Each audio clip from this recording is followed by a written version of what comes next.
বিৰোধীক বিপাঙত পেলাই পঞ্চায়ত দখলৰ যুঁজা মিত্ৰজোঁটৰ প্ৰতীক চিহ্নবিহীন হ'ব পঞ্চায়ত নিৰ্বাচন 7 ছেপ্টেম্বৰত প্ৰকাশ পাব পঞ্চায়ত পুনৰ গঠনৰ অধিসূচনা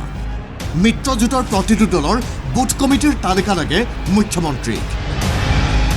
সময় যেহেতু নিৰ্বাচনৰ গতিকে ৰাজনৈতিক দলসমূহৰ আলোচনাও হ'ব নিৰ্বাচন কেন্দ্ৰিক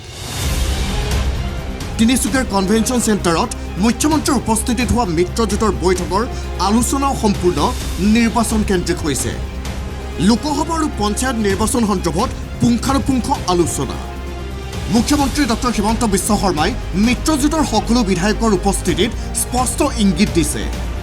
7 ছেপ্টেম্বৰত পঞ্চায়ত পুনৰ গঠনৰ অধিসূচনা প্ৰকাশ পাব ৰাজ্যিক নিৰ্বাচন আয়োগে পঞ্চায়তৰ পুনৰ গঠন কৰি আয়োজন কৰিব পঞ্চায়ত নিৰ্বাচন মিত্ৰজোঁটৰ বৈঠকত হোৱা আলোচনা অনুসৰি দুটা পৰ্যায়ত হ'ব পঞ্চায়ত নিৰ্বাচন প্ৰতীক চিহ্নবিহীন হ'ব পঞ্চায়ত নিৰ্বাচন তথ্য অনুসৰি আৰু বিধায়কসকলক দিয়া আভাস অনুসৰি প্ৰতীক চিহ্ন নোহোৱাকৈ হ'ব পঞ্চায়তৰ ৱাৰ্ড সদস্যৰ নিৰ্বাচন পঞ্চায়তৰ নিৰ্বাচিত ৱাৰ্ড সদস্যসকলে নিৰ্বাচিত কৰিব পঞ্চায়ত সভাপতি অৰ্থাৎ পঞ্চায়ত সভাপতিৰ নিৰ্বাচন নহয় হ'ব মনোনীত আৰু এই পঞ্চায়ত সভাপতিৰ নিৰ্বাচনৰ সময়ত ৱাৰ্ড সদস্যসকলৰ লগতে ভোটৰ ক্ষমতা থাকিব বিধায়ক সাংসদৰ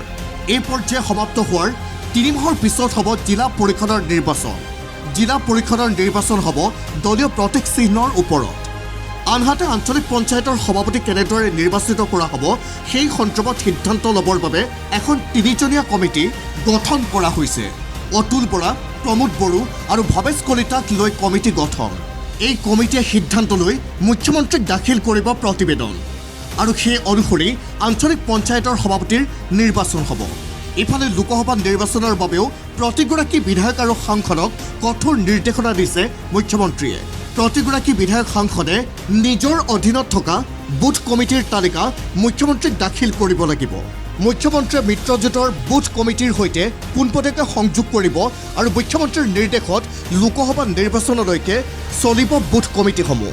মুখ্যমন্ত্ৰীয়ে মিত্ৰজোঁটৰ বিধায়ক সাংসদসকলক পঞ্চায়তৰ লোকসভা কেন্দ্ৰিক বহু নিৰ্দেশনা দিয়া বৈঠকত অতি আশ্চৰ্যজনকভাৱে উপস্থিত নাথাকিল দুই বিধায়ক সিদ্ধাৰ্থ ভট্টাচাৰ্য আৰু Ramakanta Deori bureau report ND24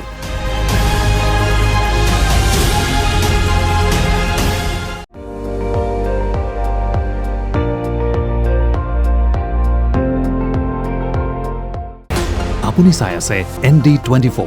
সৰ্বশ্ৰেষ্ঠ নহয় সৰ্বোত্তমৰ দৌৰ